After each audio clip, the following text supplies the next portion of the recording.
तारीख 7 मई, दिन बुधवार।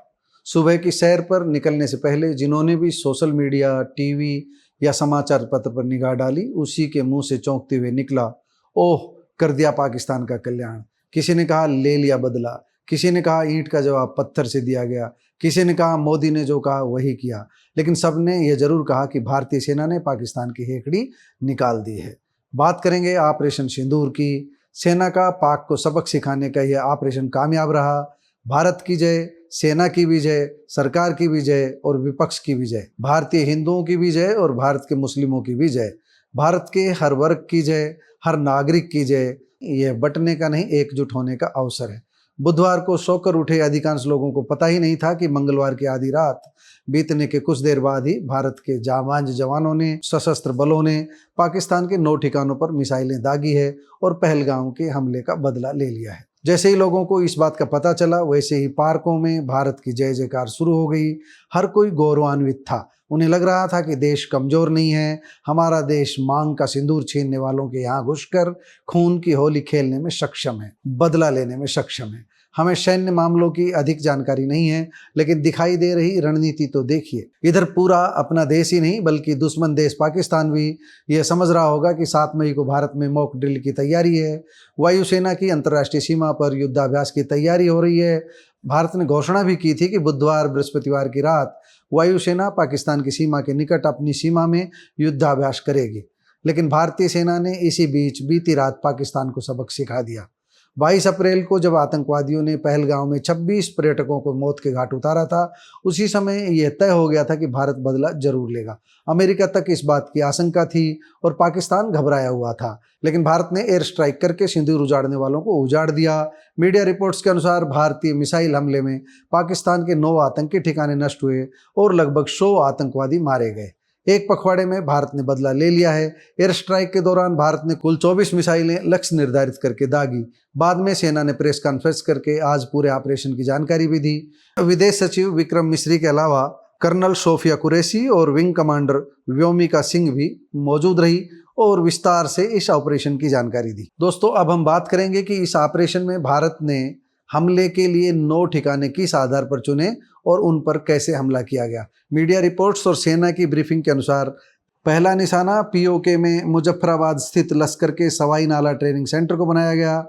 इसी ट्रेनिंग सेंटर में सोनमर्ग, गुलमर्ग और पहलगाम हमले के आतंकवादियों ने ट्रेनिंग ली थी।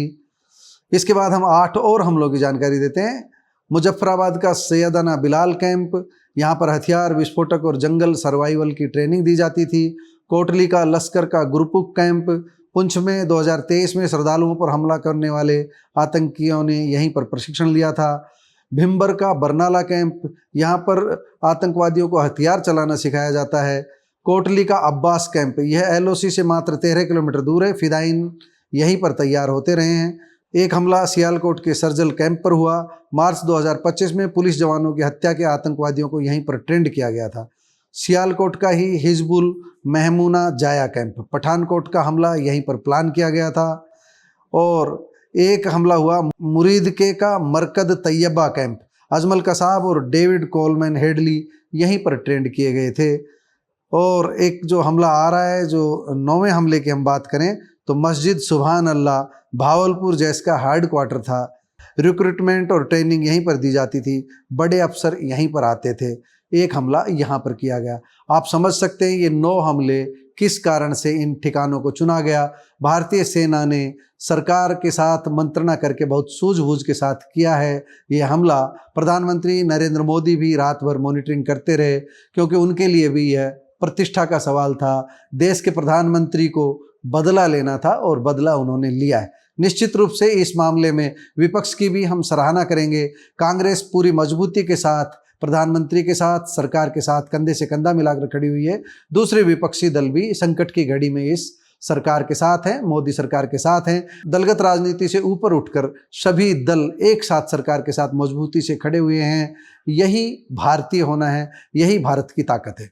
बीबीसी की उर्दू रिपोर्ट के मुताबिक जैसे मोहम्मद के प्रमुख मौलाना मसूद अजहर ने कहा है कि सुभान अल्लाह मस्जिद पर किए गए हमले में उनके परिवार के 10 सदस्य और 4 करीबियों की मौत हो गई है। आप समझ सकते हैं कि किस तरह आतंकवादियों की कमर तोड़ी गई इस हमले से।